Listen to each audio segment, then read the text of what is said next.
आत्मा जब से मालिक से बिछुड़ी है, इसको उसी समय से उसकी आवश्यकता महसूस हो गई थी। जिस भक्त आत्मा ने सृष्टि रचना सुन रखी है तो उनको ज्ञान है कि पहले तो हम अपनी स्वेच्छा से इस काल भगवान के साथ लग गए और भगवान से विमुख हो गए। और जिसमें ये प्रकृति दुर्गा देवी जी इस काल भगवान के पास छोड़ी गई, उसी समय से इस काल ने हमारे साथ दुर्व्यवहार प्रारंभ कर दिया और उसी दिन से और आज तक हमें सिवाय परेशानी के कुछ नहीं मिला। तो उसी समय इसको महसूस हो गया था, इस दुर्गा को पुकार की थी, भगवान मुझे बचा ले। अपने पैर पे कुआड़ा मार के हम यहाँ आए हैं और पुकार करते हैं भगवान बचा ले। अभी तक हम उस भगवान से प्रार्थना करते रहे जो हमें दुखी तो कर सकता है, सुखी नहीं कर सकता। वो कौन है? ये ब्रह्म है, ज्योति निरंजन काल है, जिसके लोक में हम यहाँ रह रहे हैं। और इसके 3 पुत्र हैं, रजगुण श्री ब्रह्मा जी, सतगुण श्री विष्णु जी और तमगुण श्री शिव जी। हम इनसे भी अर्ज करते हैं हमारी रक्षा करो।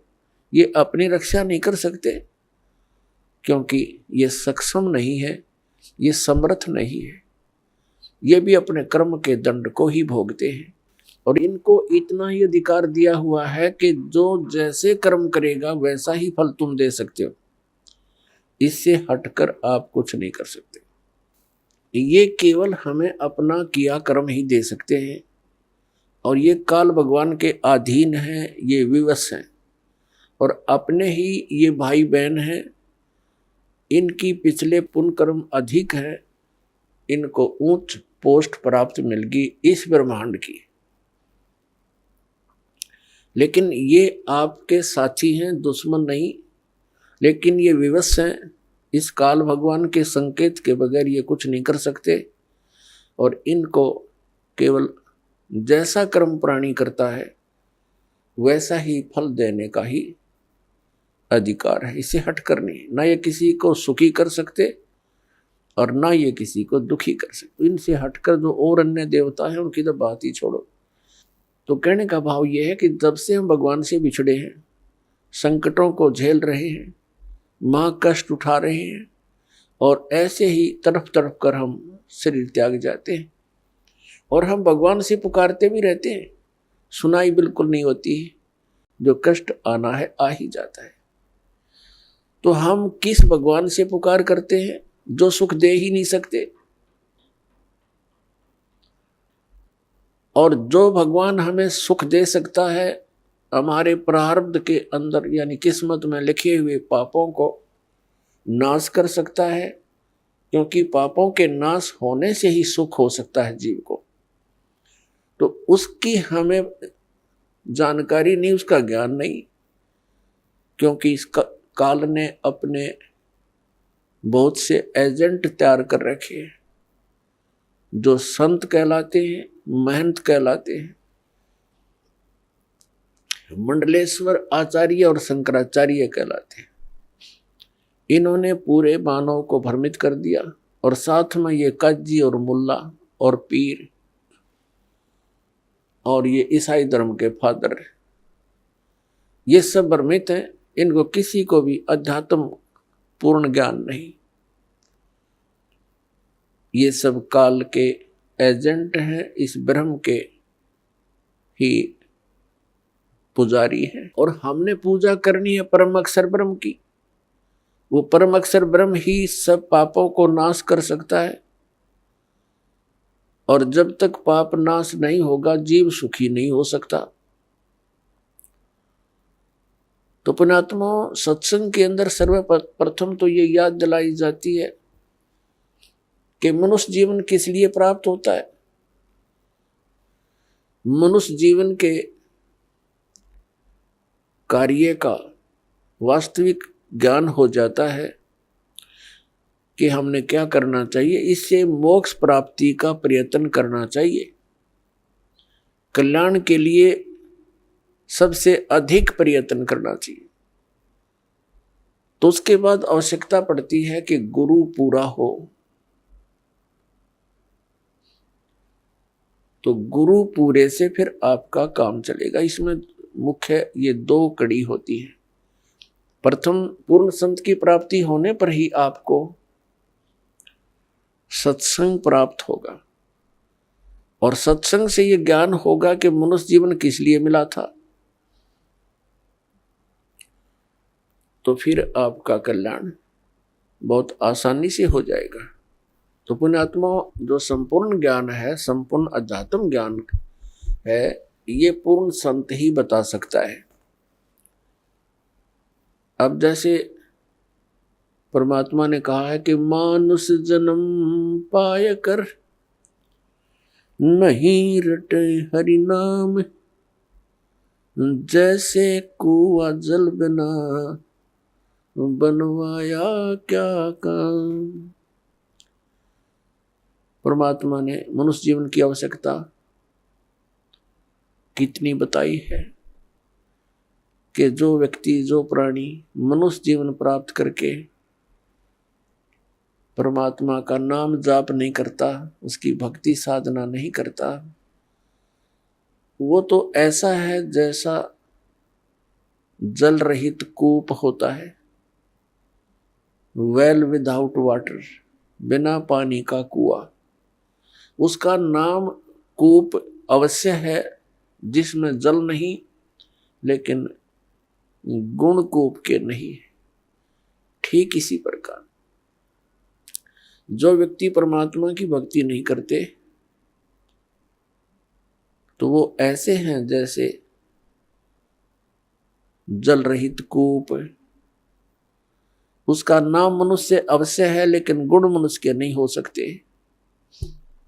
उसके लिए सत्संग की आवश्यकता पड़ती है, और सत्संग के अंदर ये याद दिलाया जाता है कि परमात्मा की भक्ति किस लिए करें। परमात्मा की भक्ति इसलिए करें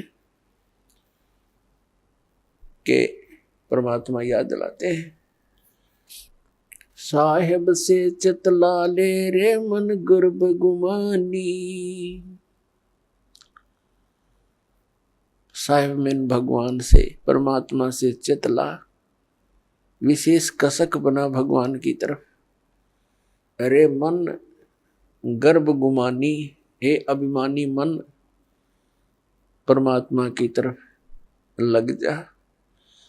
क्यों लग जा, किस लिए, क्या कारण है? ना लगने से क्या हानि है, लगने से क्या लाभ है? नाभि कमल में नीर जमा, तेरा दीना मैल बनाए। नीचे जठरा अग्नि जल थी, वहां तेरी करी सहाय। नीचे शीस चरण ऊपर को, वो दिन याद कराए। दांत नहीं जब दूध दिया था, अमी महारस खाए। बाहर आया भरम बुलाया, बाजे तोर सनाए। तू ही तो छोड़ दे, अब चला अधम किस राय। दाई आई घुटी प्याई, माता गोद खिलाए।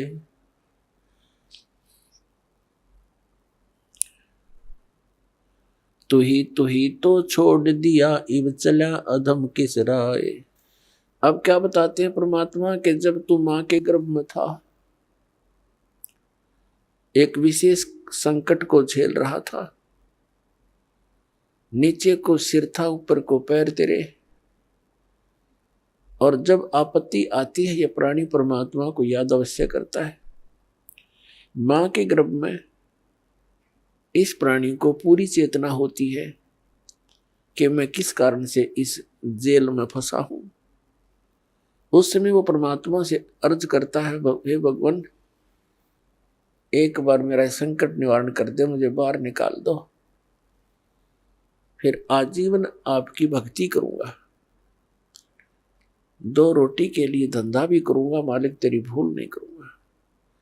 उसमें उसको अपने पिछले जन्म जन्मांतर की फिल्में देखने को मिलती हैं अपने ही अंतःकरण में,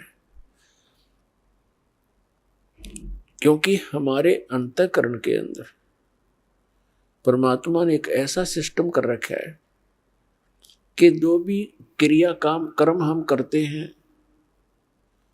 और जो भी अच्छी मंदी सोच हम अपने हृदय में बनाते हैं वो सब रिकॉर्ड हो जाती है। जब तक जीव मोक्ष प्राप्त नहीं करता तब तक उसके अंतःकरण में उसके सर्व कर्म अंदर फीड रहते हैं।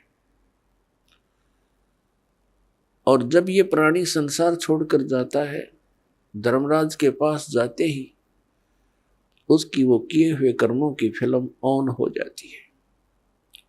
वहां इसको ये बताने की आवश्यकता नहीं पड़ती, तो नहीं ये गलत करा रही हो, नाट जा। वहां नाटने की गुंजाइश नहीं रहती कि मैंने ऐसा नहीं किया। तो उस फिल्म को देखता हुआ वो प्राणी अपने पिछले मनुष्य जीवन व्यर्थ किए हुए इसको बहुत याद आते हैं और बहुत रोता है, मैं कितना जालिम था। मुझे संतों ने चेताया भी, भक्ति करने लगा भी, छोड़ दिया, फिर उन्हीं मस्तियों में लगा रहा। परमात्मा की भक्ति ना करने से आज तक मैं भटक रहा हूं। तो उस समय परमात्मा याद दिलाते हैं कि जब तू मां के पेट में था, जब तो तू करा था, हे भगवान तू ही है सब कुछ, और आप एक बार मुझे इस मां की कैद से, पेट की कैद से बाहर निकाल दे, आपको कभी नहीं बोलूंगा। तो यहां परमात्मा कहते हैं बाहर आया और भरम बुलाया, अब चला अधम किसरा, ए नालायक, अब कौन सा रास्ता अपना लिया तूने। क्या बताते हैं कि 12 वर्ष खेलते बीते, लीना ब्याह करवा। पहले बचपन में ब्याह हो जाते थे, उस समय की वाणी है ये। 12 वर्ष खेलते बीते, लीना ब्याह करवा, और तरुणी नारी से बना गरबारी, अब चला मूल गवा। परमात्मा ये नहीं कहते कि ब्याह ना करवाओ, कहने का भाव यू है कि इससे काम ना लगे रहो, इस मनुष्य जीवन के एक मुख्य कार्यों को और इसमें साथ जोड़ लो, और उसके बिना तो ये सारा काम व्यर्थ है। और उसके साथ हो जाने से सारी सफलता। जब व्यक्ति महादुखी हो जाता है, अपने सतर के सब प्रयत्न ये कर लेता है, चाहे राजा भी क्यों न हो, तो उसको भगवान की आवश्यकता महसूस होती है। राजा लोग भी परमात्मा के लिए साधु संतों के पास जाते हैं, आशीर्वाद प्राप्त करते हैं। तो परमात्मा हमें याद दिलाने आते हैं कि तुम भिखारी क्यों बनो, वो साधु क्या करते हैं, वो भी तो भगवान की भक्ति करते हैं, तुम भी करो, तुम स्वयं धनी बनो उस भक्ति का, याचक क्यों बनो तुम। तो वह हमारे समझ में नहीं आई, क्योंकि हम इस गाइड गणे कर रखे हैं। हमने सोच ये रखा है कि भक्ति तो वो लोग करते हैं जो गुफाओं में बैठे, भक्ति तो वही कर सकते हैं जो बिल्कुल घर त्याग कर जंगल में जा बैठे हुए फरी हैं। वह फरी नहीं है, वो तो आपसे भी दुखी है। तो परमात्मा हमें याद दिलाते हैं कि तरुणी नारी से गरबारी और चाला मूल गवा। मूल का अर्थ है जो अपने मनुष्य जीवन के श्वास रूपी पूंजी, जो मूल धन तुझे प्राप्त हुआ था। ये मनुष्य जीवन के जितने श्वास हैं ये आपका धन है, ये मूल धन है। और इस मूल धन से हमने आगे व्यापार करना था, सौदा करना था, और इसको दुगना तिगना चौगुना करना था। परमात्मा कहते हैं कि 3 लोक और भवन चतुर्दश सब जग सौदे आही, और दुगने तिगने और किए चौगने और किन्हु मूल गवाही। तीन लोक और भवन चतुर्दश, ये सभी अपने सौदे के लिए आए हुए हैं। जैसे कोई व्यक्ति विदेश चला गया या दूसरे शहर में चला गया 2, 4, 10 लाख रुपए लेकर व्यापार करने के उद्देश्य से कि उनके 10 के 20 बनाऊं, अपने नेक नीति से कमाऊं, और वो उन पैसों से ही जाकर के होटल में मौज मस्ती कर रहा है, व्यापार कर नहीं रहा, बिजनेस कर नहीं रहा, तो उस मूल धन को खर्च रहा है, उसको बर्बाद कर रहा है, और एक दिन कंगाल होकर स्वदेश लौट आएगा और किसी के मजदूर लगेगा। और दूसरा व्यक्ति उन 10 लाख रुपयों से सौदा खरीदता है, बेचता है, दुगने तिगने कर रहा है, तो उसने उसका यथार्थ लाभ प्राप्त कर लिया। ठीक इसी प्रकार जो मनुष्य जीवन प्राप्त प्राणी इस पूंजी को खर्च रहे हैं, कोई मंत्री बन गया, कोई प्रधानमंत्री बन गया, कोई जज बन गया, कोई IAS IPS बन गया, कोई फैक्ट्री का मालिक बन गया, ये पिछला धन है आपका। कोई मनुष्य जीवन ही आपको मिला है तो बहुत पुण्यकर्मी प्राणी है, आप धनी है भगवान के धन से। जिसको मनुष्य जीवन प्राप्त है वो मूल धन पूरा लिए हुए है। बाकी ये उच्च पोस्ट प्राप्त हो जाना, राजा बन जाना, ये उस भक्ति धन का एक एक्स्ट्रा आइटम है। ये केवल दान पुण्य का ही फल है इनका, और मूल पूंजी वो भक्ति वाली वो सबकी मनुष्य जीवन प्राप्त प्राणियों की एक जैसी है, जिनको मनुष्य जीवन मिल गया। चाहे वो रिक्शा चलाता है, चाहे मजदूर है, चाहे सेठ है, और चाहे मंत्री या प्रधानमंत्री है, कोई भी है।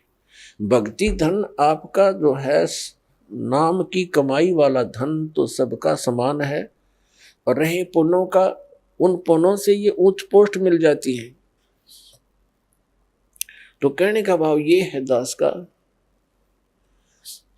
कि जो इस मनुष्य जीवन के इस मूल धन से फिर से अपनी कमाई शुरू कर देता है, परम संत की शरण से उपदेश प्राप्त करके, फिर अपने उस दैनिक कार्य के साथ साथ ये भी एक मजदूरी करता है, तो वो दुगने तिगने और चौगने बना रहा है अपने मूल धन के। परमात्मा ने आकर ये ज्ञान दिया है, और यथार्थ ज्ञान को भगवान ही बता सकते हैं, जीव तो अटकल लगाया करते हैं।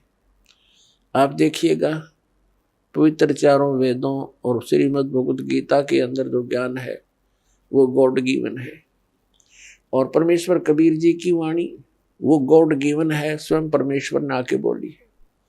और उन महापुरुषों की वाणी जो परमात्मा से परिचित हुए, जिनको भगवान आकर सीधे मिले, उनको अपने से परिचित करा के वापस छोड़ा, उनकी वाणी भी गॉड गिवन है, क्योंकि उनका अनुभव आंखों देखा है परमात्मा की उन वाणी से भी मेल खाता है। तो इस प्रकार जो 18 पुराण हैं उनको देखिएगा, वो जीव की सोच है। इन ब्रह्मा विष्णु महेश और अन्य ऋषि महर्षियों का अपना ज्ञान अनुभव है, वो वेदों से बहुत कम मेल खाता है। तो इस प्रकार हमने अन्य के अनुभव को अपने भक्ति मार्ग में सहयोग में नहीं लेना है, आधार नहीं मानना है। इस ज्ञान को सुनने के लिए, ज्ञान को समझने के लिए 18 पुराण हमारे लिए एक विशेष सहयोगी है, लेकिन भक्ति की विधि के लिए इनका सहयोग हमने बिल्कुल नहीं लेना। और उसमें जो भी भक्ति क्रियाएं बता रखी है वो वेदों से नहीं मिलती है तो नहीं लेना,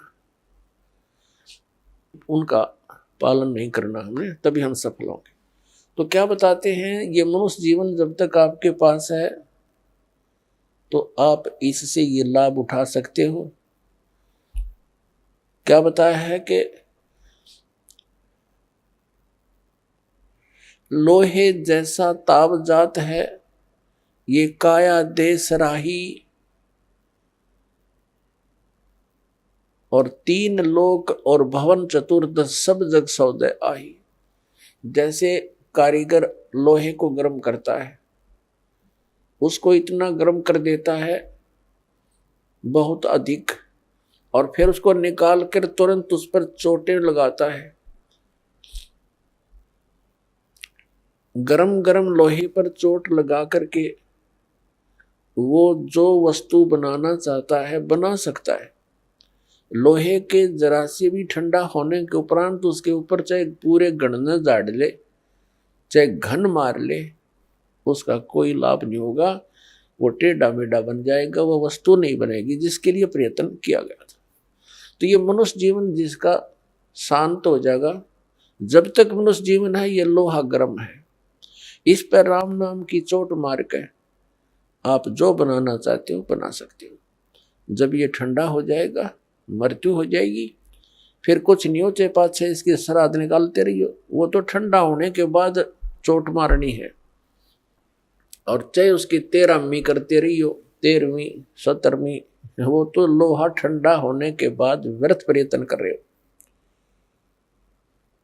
तो यहां क्या बताते हैं, तीन लोक और भवन चतुर्दश सब जग सौदय आही। दुगने तिगने किए चौगने किन्हु मूल गवाही। किसी ने तो दुगने तिगने चौगने कर लिए मनुष्य जीवन से सतभक्ति करके, और किन्होंने मूल का नाश कर लिया, मूल गंवा दिया, यानी मनुष्य जीवन को यही फू फर करके अन्य क्रियाओं में ही व्यर्थ कर गए। उन्होंने मूल धन का नाश कर दिया। अब भक्ति न करने से क्या हानि होगी।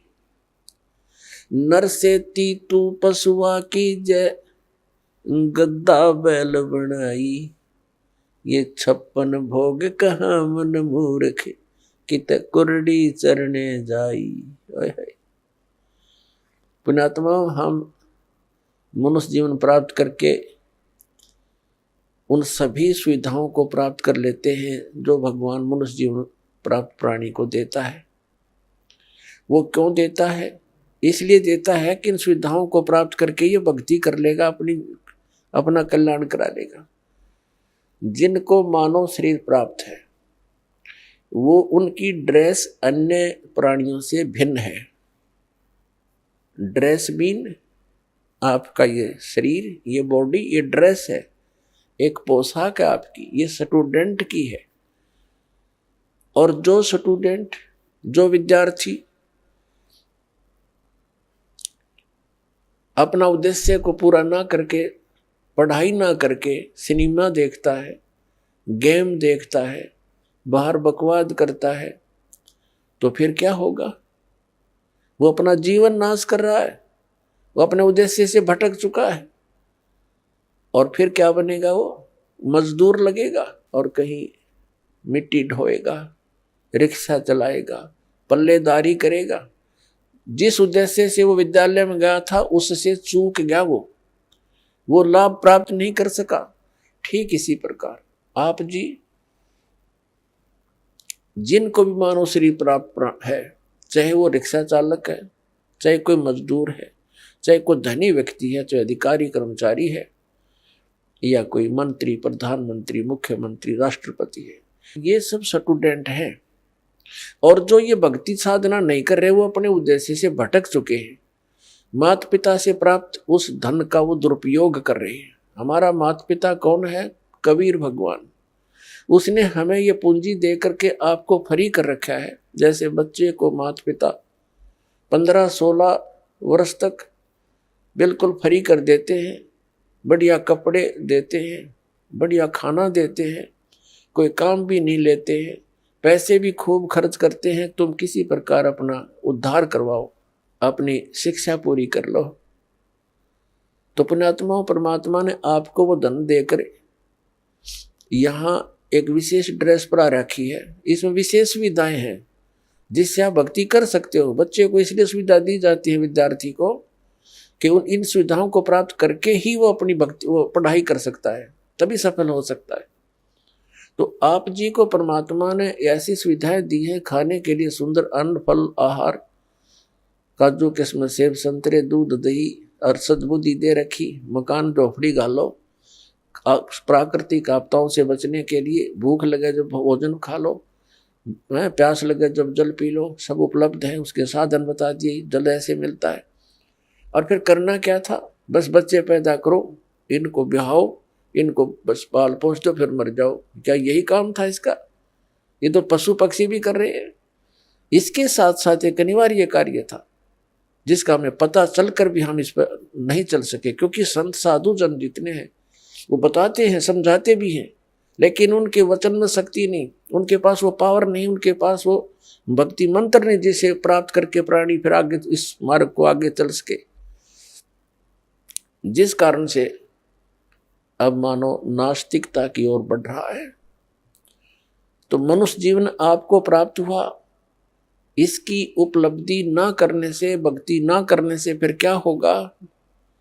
नर से तीतू पशुआ की जय गद्दा बैल बनाई, ये 56 भोग कहा मन बोरे, कहीं कुरडी चरने जाई।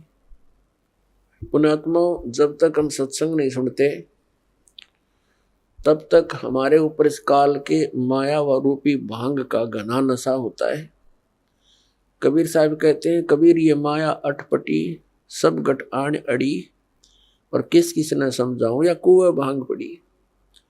जिस संसार में हम रह रहे हैं यहाँ प्रत्येक व्यक्ति के एक ही विचार हैं और एक जैसे ही उसकी गाइडलाइन होती है अपने बच्चों को कि भाई अपना बच्चे को शिक्षा के लिए भेजते हैं तो भी उद्देश्य यही बताते हैं कि तेरा रोजगार ठीक हो जाएगा।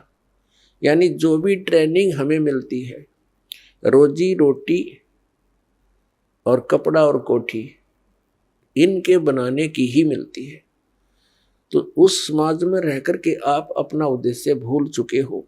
सत्संग में आने से कुछ समय आपको भगवान देता है, निश्चिंत होकर सत्संग सुनते हो और बहन भाइयों से मिलते हो, उनसे भी आपको फिर धीरे धीरे ये ज्ञान सुनने को मिलता है, तो आपकी रुचि बन जाती है।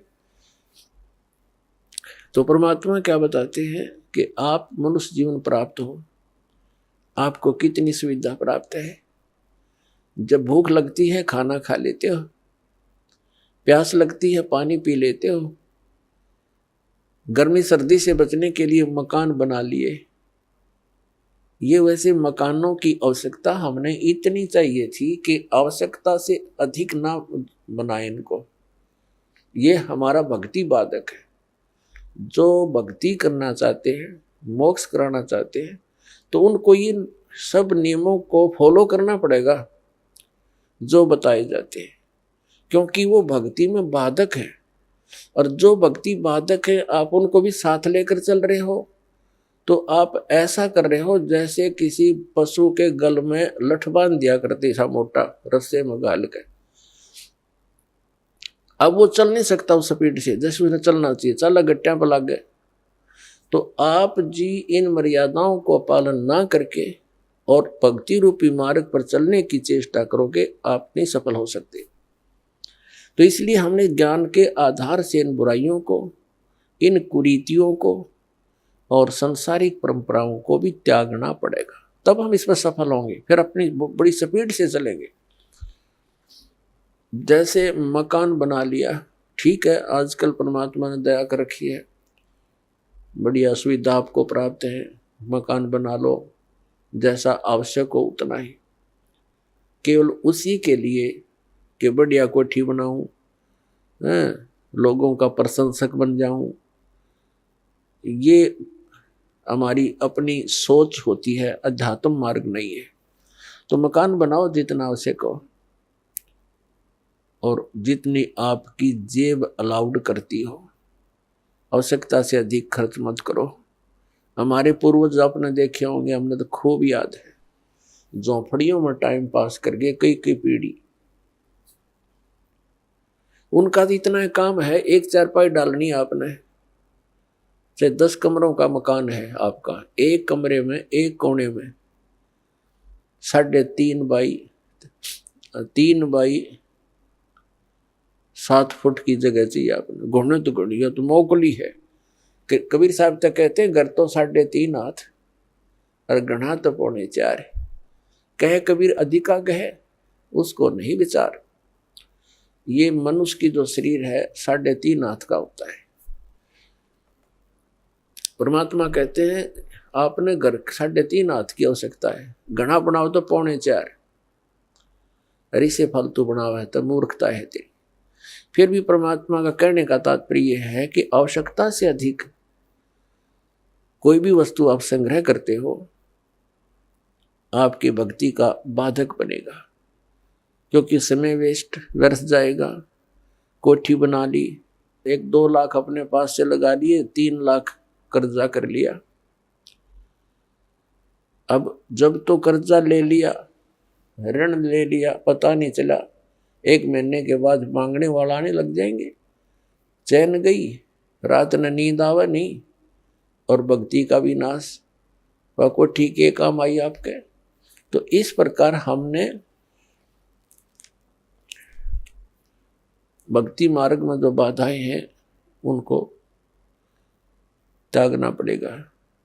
अब क्या बताते हैं, परमात्मा ने हमें कितनी सद्बुद्धि दे रखी है, और ये भक्ति ना करने से इन कोठी बंगले बनाने में और धन बढ़ाने में अपना जीवन व्यर्थ कर जाएंगे, तो फिर क्या होगा।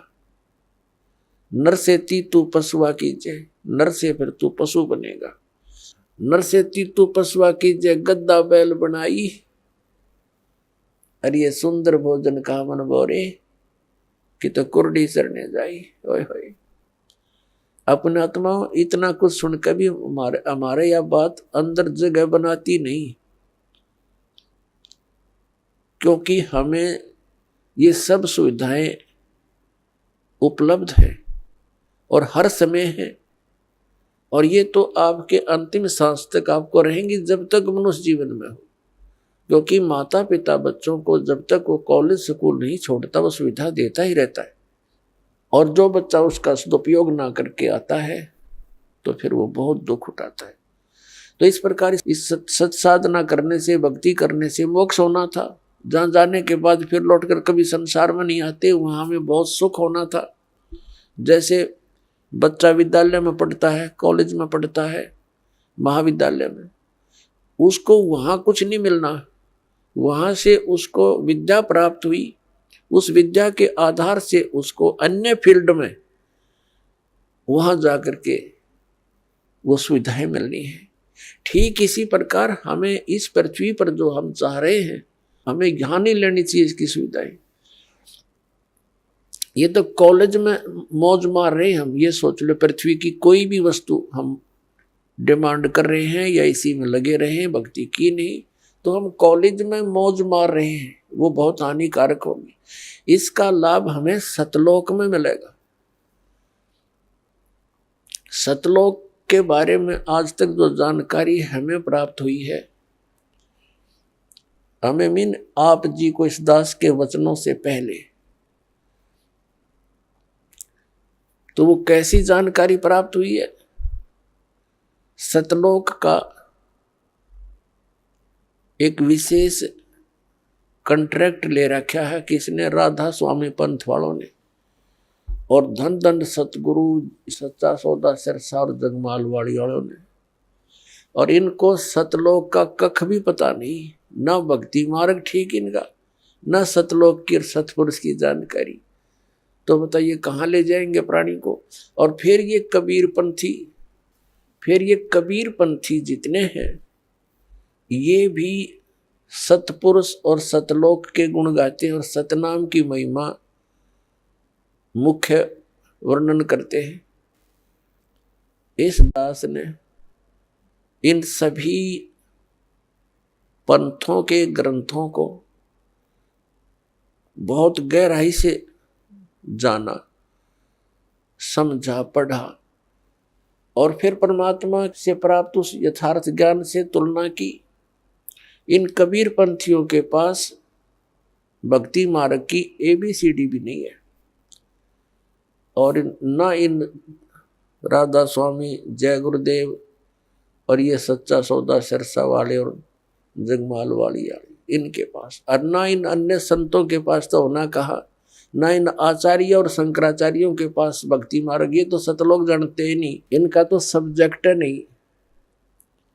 ये तो श्री राम, श्री कृष्ण, श्री विष्णु और श्री शंकर भगवान की पूजा तक सीमित किए हुए हैं, आचार्य और शंकराचार्य। और ये सुधांशु जी महाराज, और ये आसाराम जी महाराज, और ये सतपाल जी महाराज, और ये बालयोगेश्वर जी महाराज, और ये सारे कृपालु जी महाराज, और ये दूसरे जितने ये ब्रह्म ऋषि कुमार, ये इस तरह के सारे ये कख निन के पास भक्ति मार्ग का, पूरे विश्व को डबोए बैठे, अपना नाश कर रहे। अपने आत्माओं, जिन पुण्यात्माओं को ज्ञान नहीं, तो ये सोचते हैं कि रामपाल पता नहीं अपने आप में के मान रहा है, अपने आप को विद्वान मानता है। इसमें विद्वान और अविद्वान की बात तो है ही नहीं। हमारे सदग्रंथ परमात्मा ने दे रखे हैं, उन सदग्रंथों की जिनको जानकारी है तो वो भक्त है, वो संत है, और उसकी जानकारी नहीं है वो ना भक्त है। भक्त तो हो ही नहीं सकता क्योंकि उसको थ्योरी का पता नहीं, प्रैक्टिकल करेगा क्या। तो पुण्यात्मा पूरे विश्व में इस दास के अतिरिक्त ना यू ज्ञान है, ना ये समाधान है। ये वचन प्रथम बार कोई सुनता है तो उसको खटकते हैं, लेकिन समय आने पर ये अच्छे भी लगेंगे, मीठे लगेंगे। एक बार परमेश्वर कबीर जी ने गोरखनाथ जी से वार्ता करते समय कहा था कि गोरखनाथ मैं सबन का गुरुआ। परमात्मा ने कहा था मैं सबका गुरु हूं, उस्ताद इस अध्यात्म मार्ग में। तो गोरखनाथ जी कहने लगे तुम मेरा वचन मोह लाग गए कड़ुआ, कि आपकी बात मुझे अच्छी नहीं लगती, आप कहते हो मैं सबका गुरु हूं। तो परमात्मा ने कहा कि कड़ुआ लगे सो मीठा होई, हमारी बात पतीजे जोई। पतीजे माने विश्वास करें। परमात्मा ने कहा था ये जो कड़ुआ लगे सो मीठा होई। आज आप क्या गले नहीं उतरी ये बात कि मैं सबका गुरु हूं, मैं सदगुरु हूं, वो अलग बात है, लेकिन कड़ुआ लगे सो मीठा होई, हमारी बात पतीजे जोई। विश्वास करो, मैं जो बता रहा हूं इस पर करके देखो, अध्ययन करो, सदग्रंथों को चेक करो, फिर ये बात आपको सच्ची महसूस होगी जो दास ने अभी कहा था। तो प्रसंग जो चल रहा है वहीं आते हैं। ये जितने भी हैं, विशेषकर राधा स्वामी पंथ, जय गुरुदेव पंथ, ये सच्चा सौदा सिरसा वाले और जगमाल वाली वाले, और ये ठाकुर जी वाले, एक दनोद भिवाड़ी वाले, ये सारे नरे बबुल के पेड़ उग गए। अपने आत्माओं ये बताते हैं कि सतलोक में परमात्मा निराकार है, और इन्हें ना सतलोक का पता। सतलोक क्या है? कहते वही सतलोक, वही सतनाम, वही सारनाम, वही सार शब्द और वही सतपुरुष, वो सतलोक ही है, वो निराकार है, चेतन प्रकाश है। और इन सभी कबीर पंथियों का और सभी इन राधा स्वामी से निकली हुई उनकी ब्रांचों का, जैसे सच्चा सौदा सिरसा और जगमाल वाली, और ये ठाकुर जी जय गुरुदेव जी वाले, इनका मानना है कि मोक्ष प्राप्त प्राणी सतलोक के अंदर उस परमात्मा के प्रकाश में ऐसे मिल जाती है वो आत्मा जैसे बूंद समंदर में। और एक है ब्रांजड़ी गांव जम्मू के अंदर, एक नया संत मिला जिसका नाम है मधु परमहंस, और वो भी कबीर पंथी कहलाता है। और सतलोक को कैसे डिफाइन करता है? सृष्टि रचना सुनाते समय उसने क्या बताया है कि पहले परमात्मा गुप्त थे, फिर उन्होंने एक शब्द उच्चारण किया, उससे एक अद्भुत प्रकाश बन गया। उस प्रकाश के अंदर फिर परमात्मा अमर पुरुष समा गया, वो अमरलोक हो गया। फिर वो फिर अमरलोक बन गया, यानी वो परम पुरुष भी, अमर पुरुष भी, अमरलोक फिर एक हो गया, वो प्रकाश पुंज। और फिर कहते हैं उस प्रकाश ने परमात्मा को ऐसे छटक दिया, अपने आप को ऐसे छटक दिया, उसमें से बूंद सी बन गई, ऊपर जानते फिर उल्टी आ गई। जैसे जल की बूंद ऊपर को फेंकी जाए, जल में आकर मिल जाती है, पर वो मिली नहीं, वो कण कण से बन गए, बिंदु से बनकर जीव बन गए, घूमने लग गए उस प्रकाश में। वहां जाकर उसके हिसाब से मोक्ष प्राप्त प्राणी वो हंस बनकर जाते हैं, और वो डॉट बिंदु बनकर ऐसे घूमते हैं जैसे मछली जल में उस प्रकाश में भटकती है। ये कहता है कि मेरे पास जो वस्तु है ब्रह्मांड में नहीं। अब उसका सारा जाड़ा लेकर और गांठ बांध दी उसकी, अब दिखा देंगे वो कैसा क्या है उसके पास वस्तु। तो अपने आत्मा परमात्मा ने दया बख्शी है अपने ऊपर, इस दास के ऊपर दया बख्शी है, वो दिव्य दृष्टि दे दी इस ज्ञान को समझने की और इनके अज्ञान की परख करने की, और वो आपको आसानी से करवा देगा। दास 2 मिनट में समझ जाओगे वास्तविकता क्या है। एक तो इसका विधान है श्री मधु परमहंस रांझड़ी वाले का, जम्मू वाले का।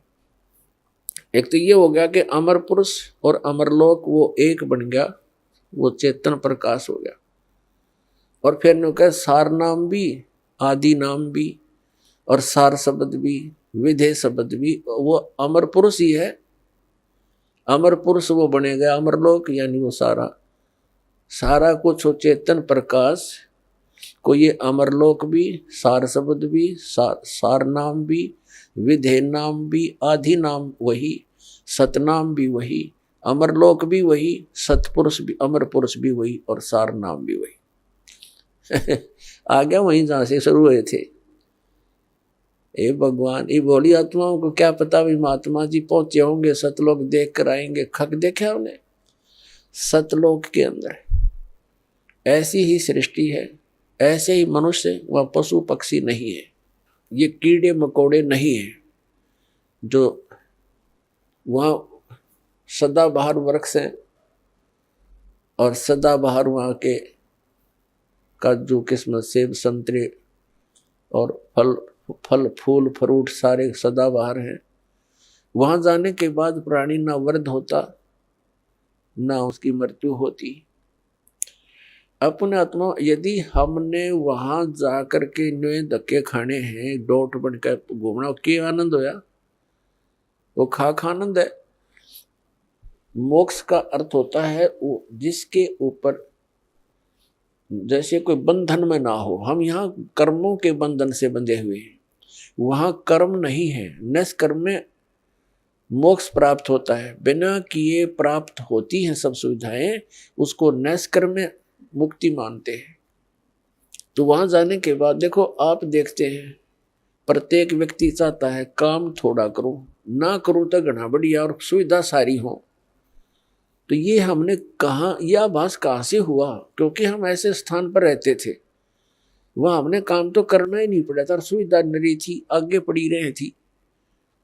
फिर दूसरा, कोई बूढ़ा होना नहीं चाहता, वृद्ध अवस्था को कति पसंद नहीं करते, यानी 80 साल तक भी बाल काले करते रहे हैं और दांत कृत्रिम टडवाए ले हैं, और कुछ थोड़ी बहुत सेहत बूढ़ा सा ना दिखो हैं। और फिर मृत्यु कोई नहीं चाहता, और दोनों कंपलसरी। ये तो यहाँ का यूनिवर्सल ट्रूथ है, हार्ड एंड फास्ट रूल है तो इसका कि वृद्ध भी होगा और मृत्यु भी होगी, और हम दोनों पसंद नहीं करते, दोनों कंपलसरी होंगी यहाँ पर। इसी प्रकार कोई काम करना नहीं चाहता, हम उच्च शिक्षा किस लिए प्राप्त करते हैं कि हम कुर्सी पर बैठे दफ्तर के नीचे, नौकर हों, घंटी बजाएं, पानी पिलाओ, चाय लाओ, हैं, काम कुछ नहीं करना पड़े, तनख्वाह मिला गणी ठाठ से रहे। तो ये हमारी प्रवृत्ति जो यहाँ हम एक नकल कर रहे हैं, एक लकीर पीट रहे हैं सतलोक के उस सुख को भूल कर, उसको छोड़कर, और वो वहीं प्राप्त हो सकती है।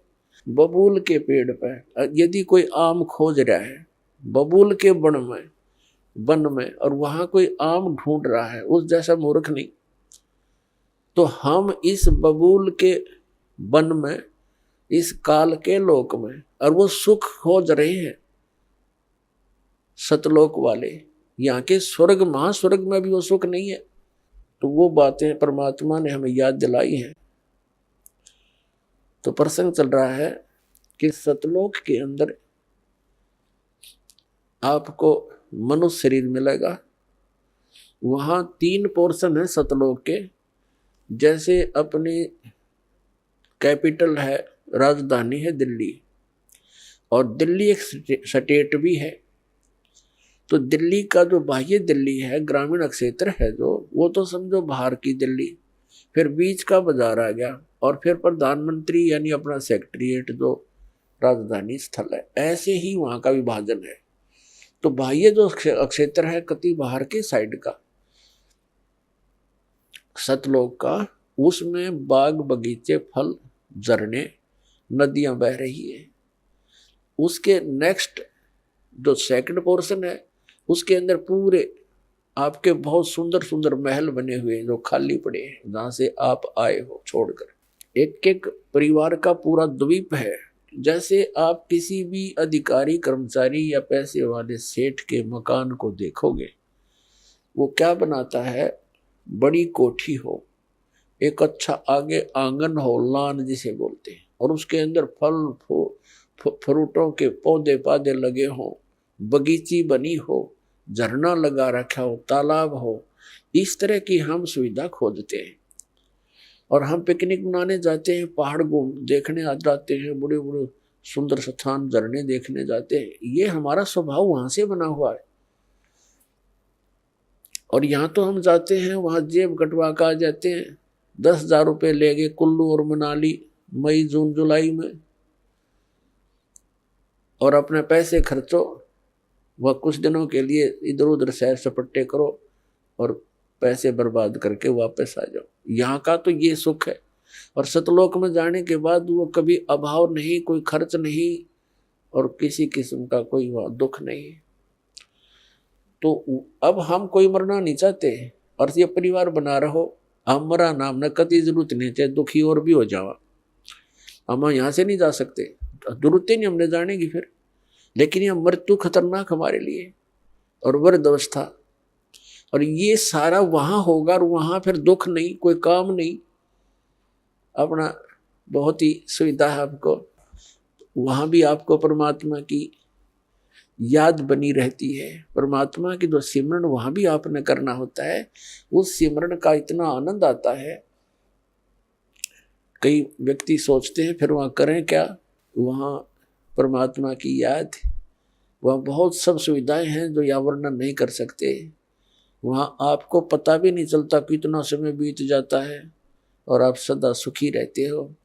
कोई राग द्वेष नहीं, कोई ऐसी चीज का अभाव नहीं जिससे राग द्वेष बने। कोई ऊंचा बड़ा नहीं, छोटा बड़ा नहीं, वहाँ पर सबको एक जैसी सुविधा है। तो ये सतलोक के अंदर सभी सुविधाएं हैं, और वहाँ पूर्ण मोक्ष है वो प्राणी, कोई प्रतिबंध नहीं।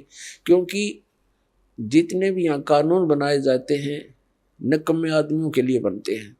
जो नागरिक अच्छे होते हैं वो तो वैसे ही अपना सद्भावना से रहते हैं, वो कोई अपराध करते नहीं। आइए अब हम उन श्रद्धालुओं के अनुभव जानते हैं जो जगत गुरु तत्वदर्शी संत रामपाल जी महाराज जी से दीक्षा प्राप्त कर चुके हैं तथा उनके द्वारा बताए गए भक्ति मार्ग पर चल रहे हैं। नमस्कार सर। नमस्कार सर जी। सर क्या नाम है आपका? मेरा नाम सुरेंद्र सिंह दफोटी। सुरेंद्र जी आप कहाँ से हैं? मैं जिला बागेश्वर उत्तराखंड से हूँ। सुरेंद्र जी, संत रामपाल जी महाराज से नाम दीक्षा आपने कब ली? संत रामपाल जी महाराज जी से नाम दीक्षा 2017 को ली। सुरेंद्र जी अभी तक क्या क्या भक्ति साधनाएं की हैं आपने? भक्ति साधना तो जो हमारी रीति रिवाज पुरानी हिंदू धर्म से है उनसे चलते हुए भक्ति क्या करते थे। आर्मी में था पहले सर, मैं बहुत ज़्यादा नशा करता था, और इतना नशा करता था कि मैं उस नशे सभी चीज़ें, शराब जैसे कि शराब हो गया और चरस हो गई, और जुआ वगैरह भी खेलता था। तो ताकि मैंने उस नशे के कारण अपनी नौकरी भी त्याग दी और ट्रांसपोर्टिंग ट्रक वगैरह थे वो भी सब बेच दिए, तो मेरे पास कुछ नहीं बचा। तो मैं इतना परेशान हो चुका था, मैंने जब लास्ट ट्रक बेची तो मैं इतना नशा करने लग गया था कि डिप्रेशन में चला गया था मैं, बस नशा। और मुझे फिर भगत मती ने क्या किया कि निर्माण में नशा मुक्ति केंद्र में एडमिट कर दिया। नशा मुक्ति केंद्र में एडमिट होने के कारण मैं फिर घर आता था, फिर पीना शुरू करता, फिर नशा मुक्ति, यानी कि 5-10 बार मैं नशा मुक्ति केंद्र में चला गया था। पत्नी ने नाम लिया 2017 में, संत रामपाल जी महाराज जी की नाम दीक्षा ली। तो उसके बाद में मेरे को वो एडमिट करके गई वहाँ नशा मुक्ति केंद्र में। उसके बाद वहाँ आके मुझे ज्ञान गंगा दिया, उन्होंने दिया तो मैंने पढ़ा उसमें से, उससे मुझे लगा कि हाँ ये कुछ और ही है इसमें ज्ञान। उसके बाद मैं बाहर आया, बाहर आने के बाद में फिर मेरे वो नशा करने से मेरा उससे पहले जो था मैं इतना मतलब वो हो गया था, मैंने पॉइजन खाने की भी काफ़ी कोशिश की। और उसके बाद मैंने जो वो सल्फास की डिब्बी होती है वो मैंने स्कूटी के अंदर भी रखी थी कि मैं कभी भी मैं मौका मिलना चाहिए था मेरे को कि मैं उसी समय वो मैं सल्फास खा लूँगा। तो यहाँ तक की मेरी कंडीशन थी भगत जी। उसके बाद में मैं क्या कहते हैं घर में लाए मुझे भगत जी लोग आए घर में, सर लोग आए थे, उनने समझाया मुझे तो कुछ समझ में नहीं आया। फिर मैं संत रामपाल महाराज जी का सत्संग देखा और इंटरव्यू सुनता था तो उससे कुछ समझ में आने लगा मेरा। फिर अचानक मेरी प्रेरणा बनी कि नानक चल लिया मैंने 2017 में। सर, जैसा कि आपने बताया कि आपने आत्महत्या करने की भी सोच ली थी, आपने कहा कि आपके पास और कोई चारा भी नहीं रह गया था, आपकी सारी प्रॉपर्टी खत्म हो गई थी। फिर जब आपने संत रामपाल जी महाराज से नाम दीक्षा ली तो आपको क्या लाभ मिले? क्या आपका नशा छूट पाया? तत्वदर्शी संत रामपाल जी महाराज जी से नाम दीक्षा लेने के बाद मेरे सारे नशे छूटे। दूसरा जो शारीरिक मेरी बीमारियां शुरू हो रही थी वो बीमारियां सारी ख़त्म हुई। बीमारियां जैसे कि पाइल्स की बीमारी शुरू होने लग गई थी, यानी कि सांस की बीमारी भी मेरे सांस मतलब ज़्यादा गर्मी से वो रुकने लग गया था। और काफ़ी ऐसी छोटी छोटी बीमारियां काफ़ी थी, तो उससे मैं मजबूर होकर वो जहर भी ना चाह रहा था कि मैंने बोला अब पैसा है नहीं मेरे पास, कुछ नहीं है, तो मैं ये चीज़ मेरे लिए छूट वही है लास्ट है।